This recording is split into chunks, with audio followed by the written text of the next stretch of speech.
কি শীতকালে বাড়ি থেকে বেরোতে ইচ্ছা করছে না, কিন্তু ভাজা খেতে ইচ্ছা করছে, দরকার নেই বাইরে বেরোনোর, তো বাড়িতেই বানিয়ে ফেলি চটপটা টাইপের কিছু একটা রেসিপি। দেখো তার জন্য আমি নিয়ে ফেলেছি 4টে পেঁয়াজ, একটা ডিম, অল্প একটু রসুন আর 2টো টমেটো আর হাফ ক্যাপসিকাম আর 2টো নিয়েছি লঙ্কা। তার কারণ হচ্ছে আমি ঝাল কম খাই, তোমরা যদি ঝাল বেশি খাও আরও লঙ্কা অ্যাড করতে পারো। তো চলো এগুলোকে আমরা ফটাফট করে কেটে নিয়ে তৈরি করে ফেলি আজকে সন্ধ্যাবেলার স্ন্যাক্স। এবার পেঁয়াজগুলোকে লম্বা লম্বা করে কেটে নিই, কারণ পেঁয়াজি করার জন্য আমাদেরকে পেঁয়াজগুলোকে লম্বা লম্বা করেই কাটতে হবে।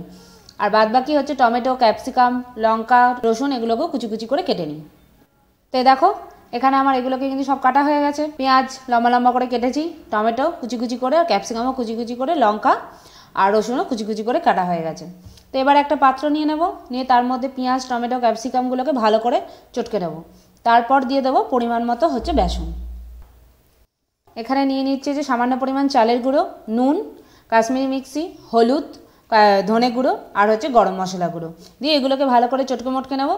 তারপরে হচ্ছে এখানে একটা ডিমটা নিয়েছিলাম, সেই ডিমটাকে হচ্ছে ফাটিয়ে দেবো।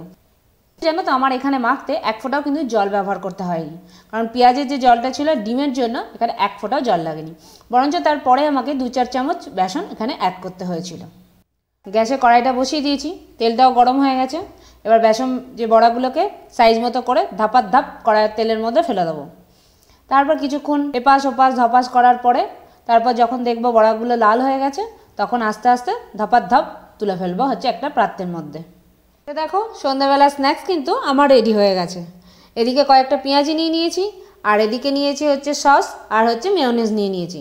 এবার টপাটপ ভাঙবো আর টপাটপ মুখের মধ্যে পুরো দেবো।